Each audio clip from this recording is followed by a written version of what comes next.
महत्त्वाचं आहे, याकडे जॉर्ज यांनी लक्ष वेधलं.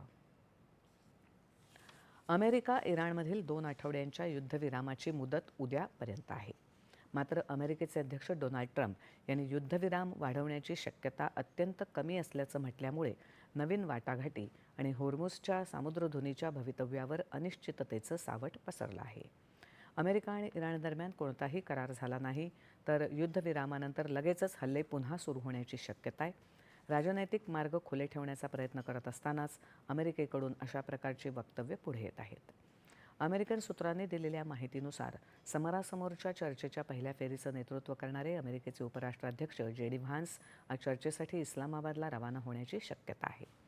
जर काही महत्त्वपूर्ण तोडगा निघाला तर ट्रम्प वरिष्ठ इराणी नेत्यांना भेटायला तयार असतील, असं अमेरिकेनं चर्चेसाठी सशर्त तयारी दर्शवत म्हटलं आहे. मात्र दुसऱ्या बाजूला इराणकडून चर्चेच्या दृष्टीनं संमिश्र संकेत मिळत आहेत. इराणच्या शिष्टमंडळाला सर्वोच्च नेत्यांकडून अमेरिकेशी चर्चा करण्यासाठी हिरवा कंदील मिळाला असल्याचं समजतं. मात्र इराणी अधिकाऱ्यांनी याची पुष्टी करणं टाळलं आहे.